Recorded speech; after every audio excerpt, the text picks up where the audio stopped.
Yan, bali pakikita ko po sa inyo ha. Yan. Ito, unang-una, isang box. Magkano lang po to. Yan, maliit na box lang po yan. Maliit lang po yan. Isang box.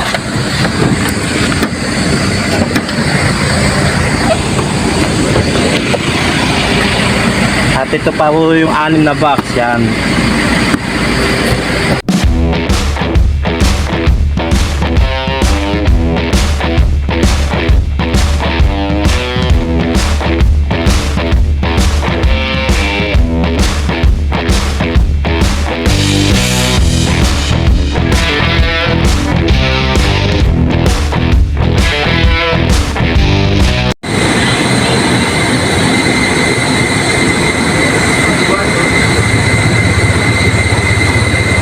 Dami nakapilang truck, mga delivery, mga van. Ayan o. So waiting ako, natawagan para magpa-receive ako ng deliver ko.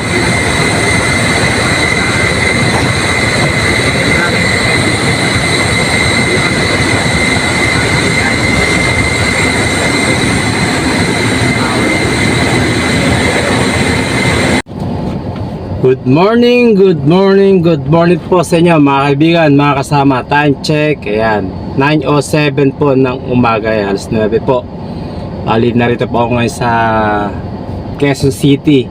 Bali dito po pinaka-area ko po ngayong araw nito sa pagdi-deliver ko dito sa tracking.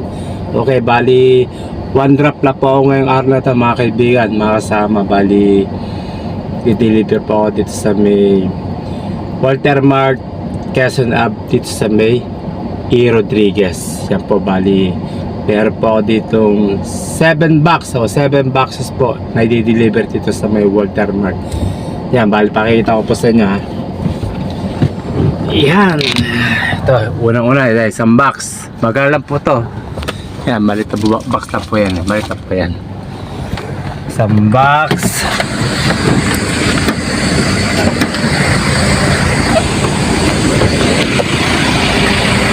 At ito pa po yung 6 na box. Yan. Yan po. Magagalan po yan. Maliliit na box lang po yan. Magagalan po yan.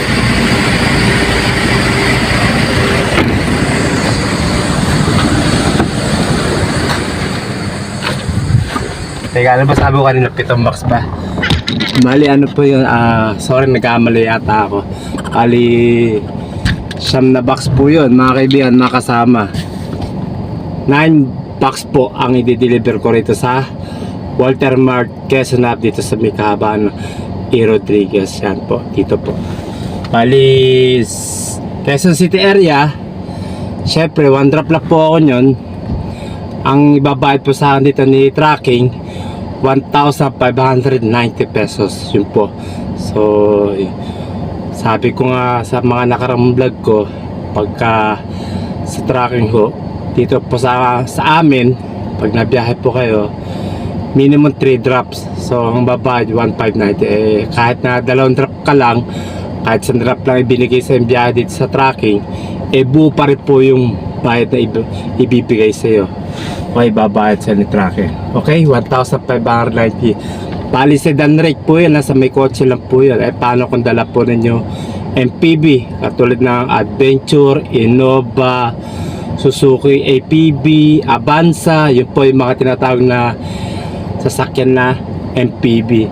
Paano kung sasakyan mo po AUV tulad ng L300, mga van, yun po, mga close van, yan po ang sasakyan na yan.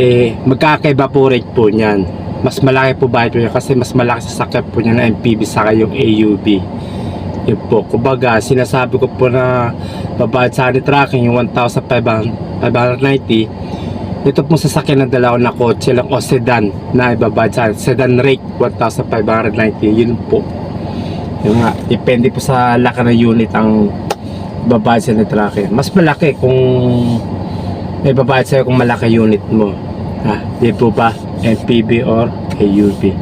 Paano yung area mo? Napakalayo pa sa Metro Manila. Di po ba? Syempre, mas malaki rin po ba ito sa'yo ni tracking? Di po ba? Mas malaki rin po doon. Okay, bali yun. Babayad po sa dito na ulit ni tracking mga kaibigan, 1,590 sedan rate, 1 drop dito sa may Walter Mart, Quezon City sa may Irot. Okay, mga kaibigan, makasama yun lang po. Sanday lang ho to, tapos kagad baka 1 hour o matagal na yung 2 hours na deliver ko rito, pag-antay ko rito, tapos kagad to, uwi kagad ako. Syempre kita na, pera ng maliwanag yan. Pwede na sa akin yung 1,590 kaysa wala, di po ba? Okay, mga kaibigan, mga kasama, yun lang po. Lagi po tayo mag-iingat sa ating mga biyahe, baga sa trabaho, tsaga-tsaga lang po para kumita po tayo ng maganda at maayos, marangal. Syempre kaysa wala nga, syempre di tayo pwede tuminga o magpahinga lang yan na lang basa-basa kasi may pamilya tayo, di po ba? Meron tayo binubuhay, meron tayo pinag-aaral ng mga bata, di po ba? Kaya tsaga lang po tayo rito sa tracking, kikita naman tayo ng maganda rito at okay na okay naman. Okay, mga kaibigan, God bless po sa inyo lahat. Keep safe and keep on driving.